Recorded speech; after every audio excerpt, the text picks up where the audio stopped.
Guys, anyang sa inyo. Ito pala yung gawa namin, oh. Actually, bagong item na siya, pero same lang yung mukha. Pinalitan lang. May pinalit lang. Tingnan niyo, pakita. Sabi ni Pujanglin, Chinalin, pag andyan na yung bagong item, kasi bago kasi ang molding niya or ang molder pala molding. Nako, tsala na daw yung isa. Kasi tatlo kami, dalawa na lang daw ang gagawa kasi wala na daw po. Kasi dati ang daming po or bore. Ay, Diyos ko.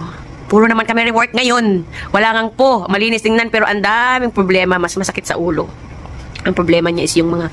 Dito, pakita. Ang problema niya is yung mga bushing. Kasi nagkakaro or ano ba yan? Yung parang... Tawag dito, pagpasok kasi hindi siya... Ano ba? Para ba sa Tagalog yung sabihin? Yung parang napipino siya, napapowderize. Tapos kalat siya ng kalat kung saan-saan. Ang hirap hagilapin ng mga... Ano, at saka marami din dito sa gilid. Ayan, nasasang na yan. Yung nagkakaro sa gilid, dito din, sa ibabaw. Ayan o, tulad yan o, example, yan. Sobrang liit lang yan, pero magpansak-pansak yung puti. Yan, ayan, ayan. Yan, hindi na yan pwede. Mas mahirap siya hagilapin kaysa sa bore. Or po.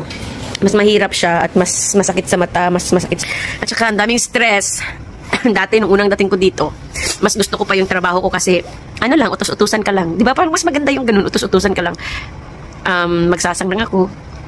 Yan, itong gawin mo ni, itong ano, tas ganyan utusan ka, walang problema, mas maganda yun. Pero ngayon na ako na ang taga-kumsa or nag-checking.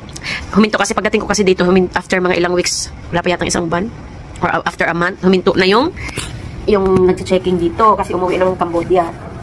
Tapos, hindi muna ako pinalit, may ibang isang Cambodia na, siya yung nag-checking, kasi wala pa naman akong alam. Sa checking, wala pa akong idea. O, merong idea, pero, siyempre, alam nilang bagong balik ako at iba naman na yung ano, diba? Matagal na akong wala dito, 3 years. So, iba ang naghawak. After nun, mga ilang wala pa yagatang isang buwan.